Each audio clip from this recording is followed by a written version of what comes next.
Hi, my name is Dr. Olivia Lanes, and I am the team lead of education and Qiskit community in North America at IBM Quantum. I want to introduce Dr. Kayla Lee, the academic alliance lead for IBM Quantum, who will be discussing the IBM HBCU Quantum Center with Dr. Michaela Amu from Howard University. In September 2020, we launched the IBM HBCU Quantum Center, which brings together a network of 23 historically Black colleges or universities, or HBCUs. Since its launch, the IBM HBCU Quantum Center has over doubled our number of registered users on IBM Quantum Systems, built a community of over 400 students, faculty, and researchers, and even published a few papers. I'm here today with Dr. Michaela Amu, assistant professor at Howard University in the Department of Electrical Engineering and Computer Science. Hi, Michaela. Hi, Kayla. How are you? I'm great. Nice to see you. Can you tell us a bit more about your research interests and how you've introduced those in coursework? At HBCUs, it's really difficult for students to get involved in quantum research, because of the barriers to entry for like AMO experiments or lack of resources. And so I'm actually a hardware engineer, I'm a computer engineer, and I design application-specific processes. So basically, I speed up computations. And then people started to ask me, I have this quantum system, can you do quantum control and readout systems? I can't read these readouts fast enough, can we do some machine learning? And so that's how I got involved in quantum, and that's how I involve my students. So you mentioned that there are a lot of barriers to entry, specifically with HBCU students and undergraduate research. Can you say a bit more about why it's important that we create these research opportunities for students now, especially in a new field like quantum? A lot of quantum experiments take place in these very costly research labs, right? So the average stuff for an AMO, an atomic, molecular, or optical experimental lab is probably about $500,000 to $1 million. The equipment that are used in these labs are kind of custom built. You can't go to a store and buy it. The professors and the students kind of put it together themselves. And so there's this built-in knowledge at PWIs, primary white institutions, where they've spent years and years and years developing these highly, specific research labs and this customized equipment. And at HBCUs, because of lack of funding, because of lack of resources, there just isn't that sort of equipment or that sort of lab experience. And so it's really important that we enable minority, underrepresented students the opportunity to actually go and perform research in these labs, or we give them a cloud experience so that they don't need to actually go to these labs to learn how to perform quantum experiments. They can do them right there and then at school using the laptops or the desktops. And so one of the great things that the IBM Center has brought to them are these cloud computing options, where the students can literally log into the IBM cloud and use the IBM resources to build up this knowledge that they haven't been able to get from the home institution. So let's just hop forward a few years. What do you see as being some really great wins of the program, but also the experiences that you're bringing to students? First of all, we're introducing the students, right, to different areas so that they can find their own place, right, their own path. But then the other thing is there are resources, there are tutorials, there are labs, there are simulation circuits. So we're enabling them to get the research skills that they need if they want to go on to, say, graduate school, or they want to go and work in an R&D lab. So one of the things that we do is we fund the researchers, we fund the professors, and we also fund the students. So it's like a full package. And so the students get trained, they get really enthusiastic because many studies have shown that an undergraduate, hands-on undergraduate research experience is one of the greatest ways to build like self-efficacy, which is like a feeling of belonging, right? Mm-hmm. Like they feel like quantum scientists, right? And they get the research skills and they get really excited about what they're doing. And so then they're going to go ahead, they're going to apply to graduate school, or they're going to go work in research labs, right? Or maybe, come work for IBM. And things like that. I mean, there's many different levels of the quantum workforce, and we have to ensure that our students can fully participate in the quantum workforce, because this is going to be the science of the 21st century. It's going to drive everything.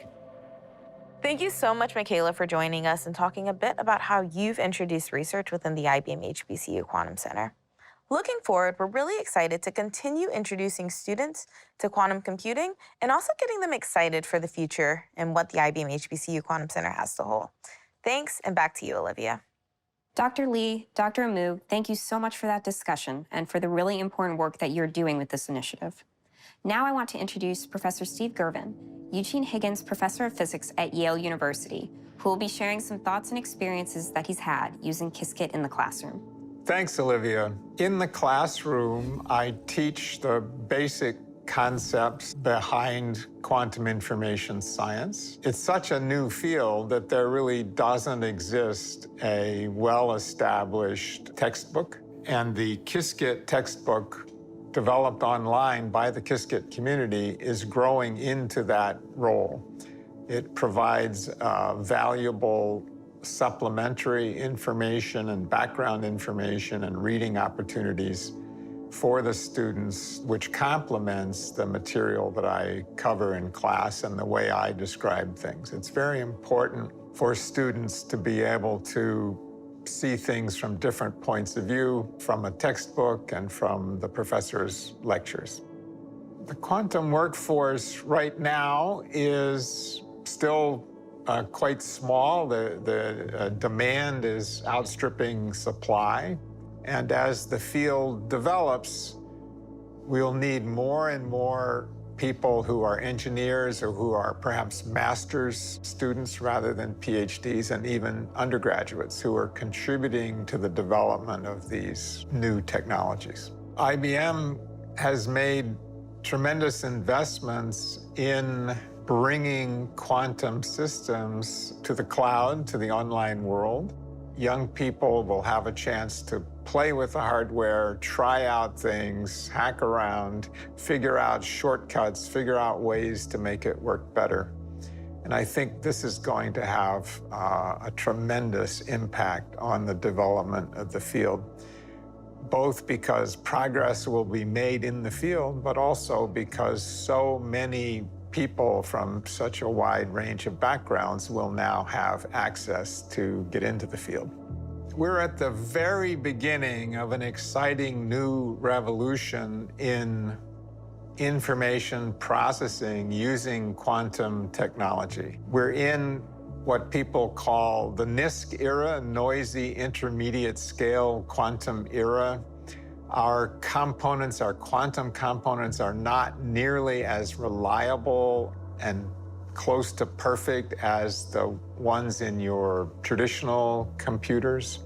But we're working hard to build those in a better way, to learn how to solve really the grand challenge in the field, which is quantum error correction, so that we can run quantum algorithms for longer and longer times and solve more and more complex problems and gain greater and greater quantum advantage over traditional forms of computation.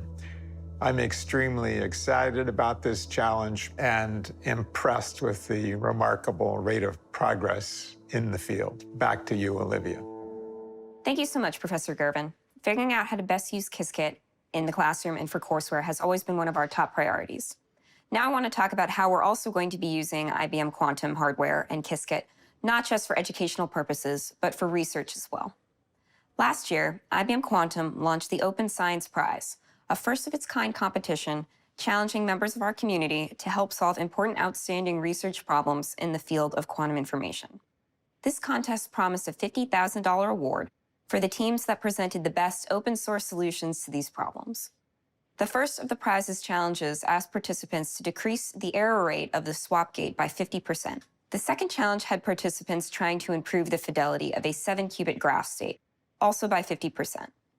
IBM Quantum researchers selected these challenges due to their solutions' potential to make a tremendous impact on the field. And we also wanted to encourage members of the Qiskit community to push their understanding of Qiskit as not just a valuable learning tool, but also as a window into doing cutting-edge research.